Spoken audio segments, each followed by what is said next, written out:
Hello, you guys. Welcome back to another video slash episode. Whether you are listening on Spotify or watching me on YouTube, you know, thanks for stopping by.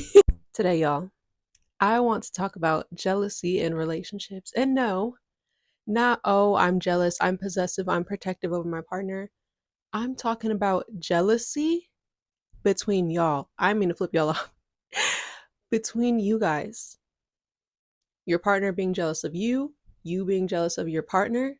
And it's crazy that I never even thought about this possibility until I was in a relationship with someone who was jealous of me. And I feel like post being out of that relationship and seeing stuff in the media, I am like, oh, so I'm not the only one who's been through that. I'm here to share my story and, give a little information, inform y'all on some early signs you could look out for stuff like that.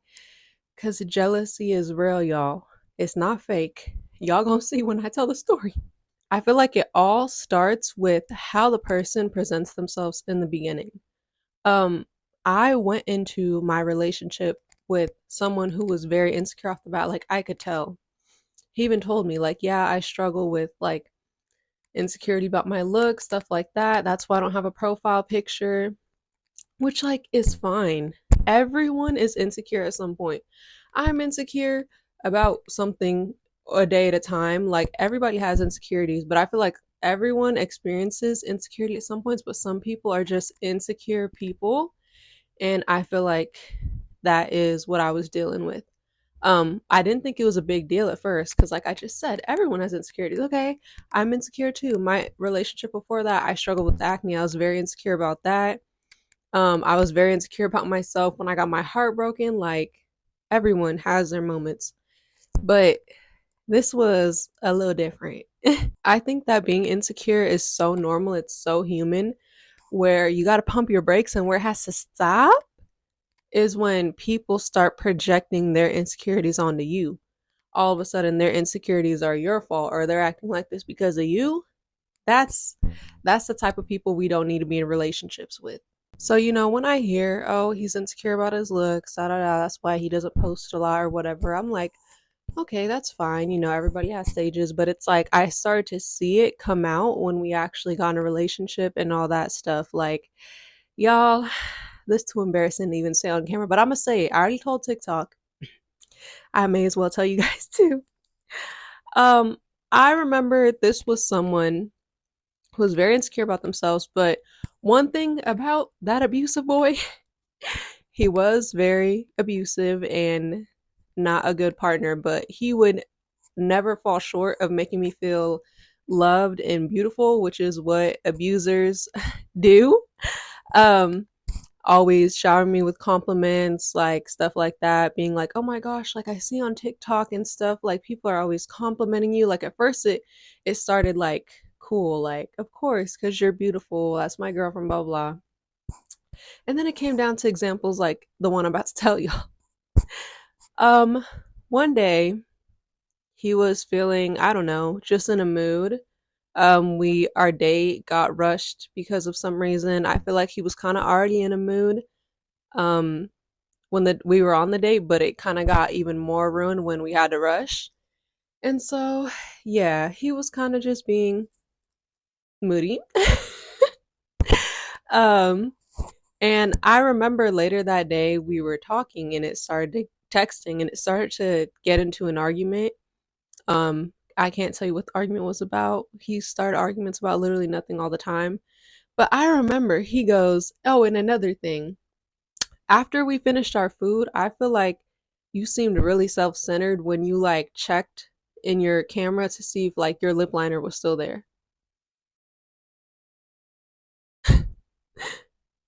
I can't make this up, y'all. I cannot make this up. He really said that. He really said that. And he didn't say that to me in person. Um, I was stunned.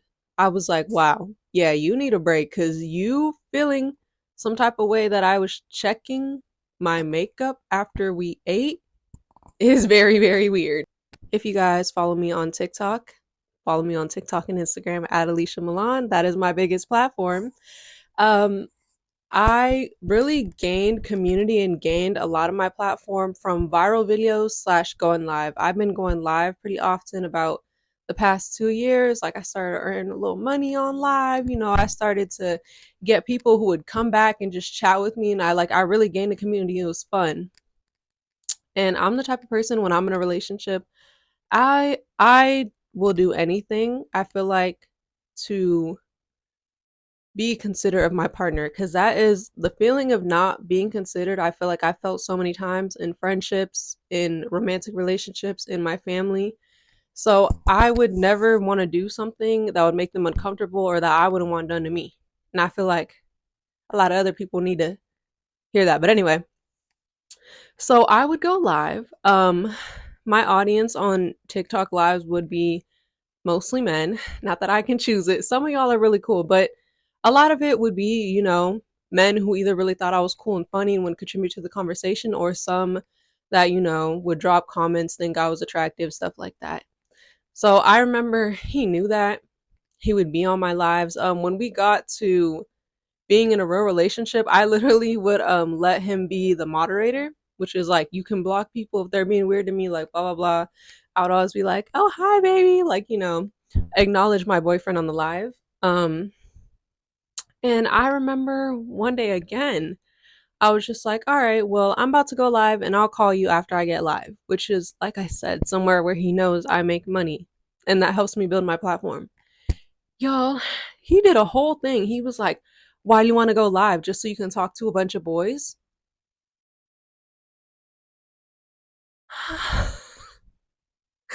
I was shook, y'all. I was shook. And that's just an example of insecurity and having a partner that's jealous of you, because it's like nothing changed. I've always gone live. Before I was with him, while I was with him, he would be okay with it. He would be on my live supporting me.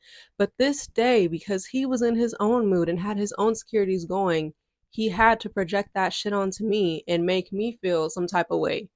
Make it seem like I'm doing something. And that's exactly what the fuck I'm talking about, y'all. So y'all remember about a year ago when we got our Little Mermaid trailer. Shout out to Halle Bailey, making my dreams come true. I love that movie and I love the original cartoon. When we finally got the trailer and DDG wanted to get up here on the internet, start acting a fool, arguing with his ex, dissing her co-stars, doing a bunch of stuff on the internet that was taking the shining light off our princess and putting it onto him. Anytime I see him in a situation like that, it reminds me of my ex. Like, also a disclaimer, because I know his fans like to tussle, but what's up? That's my personal opinion. I hope everything is great and dandy now. They're a cute little family. Hopefully he's grown up a little bit. But that was my opinion, and that's what I interpreted it as when I would see that situation. And I feel like it doesn't always have to be purposeful. Like, oh yeah, I'm sure he didn't really think like, oh my god, yeah, like I'm really about to do all this and take the light off her and make her look bad. Of course, that wasn't his intention. He's in love with her. But it's like, that is what insecure and jealousy does to you. Like, y'all, when you're dating people, I feel like you just have to see their approach to things. Because, like I said, to me, there's nothing wrong with having insecurity. It's what makes us human. But it's like all the times my ex would feel insecure and just start attacking me or starting arguments and stuff like that. It's like there's nothing wrong with having those feelings. However, it's about your approach. When you're feeling insecure, you're feeling like, you need a little bit of reassurance or something. You don't start an argument or project it onto your partner or tell your partner this is your fault. You come to them, you tell them how you're feeling. You say, "Could I have a little bit more reassurance right now? I'm feeling like this." Like, it's about how you communicate and how you approach it. It's not about the initial feeling. And that's the truth. As I mentioned earlier, when I initially started dating this boy, he would tell me he was insecure about his looks for whatever reasons of the past. And I was like, okay, like that was noted. I feel like personally, I kind of feel like I love other people in words of affirmations, on some love language shit. Even though I personally love being loved in acts of service and quality time are my high ones, but I'm an affirmative lover. I love telling people I love them, that they look great, that they're doing great. Like, that's just me. So I took note of that, even though that's kind of already in my DNA. I would compliment this boy naturally, like almost every day. We get on the phone. Oh my God, you look so cute. I missed you. I love your face. Blah, blah, blah, blah, blah. And so I remember one day out of nowhere, he just started telling me like about how he's feeling insecure. I'm affirming him. He's like, and I really feel like I feel like this because of you. Who? I was mind boggled, y'all. I was mind boggled. I'm like, how did you feel this way because of me? He's like, because you don't tell me I look good enough. You don't tell me I'm handsome enough, blah, blah, blah. Where I see, stop right there. Because I feel like in a partnership, yes, you're supposed to affirm your partner, hype them up if they're insecure, but you can only do so much, y'all. A miserable person is going to be miserable no matter what you do. You can tell someone all these things, but like if they don't believe it about themselves, they're gonna be miserable and they're gonna blame it on you. And that's what happened. I'm like, what are you talking about? I compliment you every day. He's like, okay, well, maybe you should do it more. Cause like, I feel like this cause you don't be saying this and you don't be saying that. It's like, y'all, that's what manipulative abusers do. Okay, anybody feel me? If you feel me, I'm sorry. I'm sorry. Like, that type of emotional abuse is so crazy and so scary. And I feel like that is like one of the biggest lessons I learned being in that relationship. Like, you can't do the work for people. They have to want to do it. They have to do their part, as well as, you being the supportive partner. But like, a miserable person is going to be miserable no matter what you do. Like, it's emotional abuse, y'all. It's not about you, it's about them. And I don't mean that in like a self-centered way, because sometimes you are the problem, okay? Sometimes there's things you need to work on, but like in that type of way, it's really not you, babe. It's not. And I can't tell you how much miserable people like that make you miserable. There were so many days I used to cry myself to sleep, have panic attacks, because I used to be like, oh my God, like him saying all this stuff and this emotional abuse really makes me feel like, oh my God, like it made me think like, am I a bad person? Does he really feel this way about me or because of me? Like, it really used to convince me, y'all. That's how manipulation works. Like, I would really be like, oh my God, like, is it really me? Like, I feel like majority of the time I used to be like, bro, this is bullshit. But I love him and I'm gonna just try to wait it out because that's what you do when you love someone. But sometimes I would really be like, you make me feel like a terrible person and I'm starting to think I'm a terrible person. And I would tell him that and he would just be like, um, you're not. But then keep emotionally abusing me. Okay. Okay. Yeah, so if you guys take anything away from my experience, I hope take what I just said.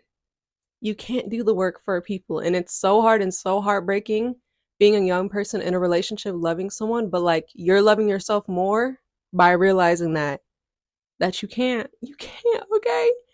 Um y'all, and when it comes to this boy, I have a whole story time in the notes, which is something that's been in my notes for a while. I really want to tell, to share my story, awareness purposes, make something out of my trauma. Okay? We gonna make this content. But it's been really hard to share because it was very, very traumatizing. It led up to the first time my abuser essayed me. And I feel like it's a prime example of jealousy in a relationship. So I'm a summarize it a little bit for the purpose of this video, but comment down below if you want that story time because I think I'm ready to tell it. I think that the reason the Hallie and DDG situation was so triggering was because it was so relatable, y'all. Like 2 years ago, now I'm more into content creation, being self-employed, but I still like to dabble in the arts and the entertainment industry. But about 2 years ago, I really, really wanted to be like an actor, entertainment, acting, modeling. If you look at my Instagram, I have a highlight of like some of the work I've done. And it is so hard, y'all. Shout out to anybody who's pursuing acting, pursuing modeling. It's so hard. It's so many no's. It's so many, are you gonna get back to me? It's like, it's a lot, as are a lot of careers, but you get the point. If you're in it, you get it. So for the first time in a whole year, I booked a modeling job. I was so excited. My family was so excited for me. The money was looking right, like, and I was so happy. I was so happy and so excited. Y'all, the day I was on set for my first job in a year, um my ex-boyfriend at the time was making it miserable. Um I would communicate, hey, when I go on set, my phone's obviously in my bag. I'm not going to model with my phone on me. Like, so I'll tell you, like, when I'm about to go on set, I'll hit you back. Like, I would come back to my phone. He would be angry at me. Why aren't you responding? Like, hello, blah, blah, blah. Like, literally making me, I would be like, oh, I was on set. He'd be like, okay. Like, being passive aggressive, y'all. And yeah, and then there was a whole argument at the end of that day that just had me in tears and feeling like a shitty person. And I was like talking to my dad and sister, and they were like, "Do you know how crazy this is? Like, this is your first time modeling, booking something in a year. You should be happy. You should be celebrating yourself like we are. And you're sitting here crying and he's making it miserable. Like your partner is supposed to support you, like put their pride to like." And I was literally ended that day in tears with a puffy face, like bawling my eyes out. That's what the jealousy does to you, y'all. That's what the jealousy does. So comment if you want that whole story time, because that's a whole story time with lots of details in itself, and it's gonna be juicy. Anyway, it was not just a modeling job, y'all. I was a 19, 20-year-old girl. I had a real job too. I worked at a restaurant. This boy never had a job. Don't jump me, y'all. Don't jump me, I know. And he was always busy making me miserable at mine. Again, I'm at work. I'm not going to respond to you. I'm dealing with customers. I'm doing my job. I would always communicate when I was going in, whatever. And I would always be like, why aren't you responding? You were just responding a second ago. Okay, nigga, because a second ago I had time. You're crazy. You don't know what work is. It's just crazy, y'all. But again, this is, why I make videos. This is why I love what I do. Because when I was in that relationship, I felt so alone. Like, oh my God, like this is so embarrassing. Like, he treats me like this. I was like thinking to myself, I'm probably the only girl who's ever dealt with a crazy, insecure guy like that. Like, I haven't heard any of my friends talk about somebody like that. And then it's like, I get out and I talk to another friend who's gotten out. I see examples on the media. I see people talk about it. And I'm like, oh, this jealous boy epidemic is real. It's real. It ain't for fake. And I would just be like, oh my God, like that's crazy. So it's really good and comforting to find community. I feel like life all over and over again, you're always just realizing, oh, this is not just me. Other people have experienced these feelings and all that. And it's crazy the older you get. So if you can relate, don't be shy in the comments. Let's talk. I respond, whether you were in a straight relationship like me or a queer one, or you were the man and your girlfriend was jealous of you. Like, let's just talk, because that experience is crazy and we need each other. And again, like my last video on sexual trauma, I really spoke off the notes on this one from my heart. This was really real and I wanted to talk about it and be open. So I hope you gained something, you took away something from this video. If you enjoyed this healing content like this, I have a whole playlist titled Yap Sessions where I got all my healing video, all my yapping videos on there, okay? You may be listening on Spotify already, but this is available on Spotify too, healing content only. And if you like to laugh, you think I'm a little funny or whatever, you could click on my story time playlist too. You feel me?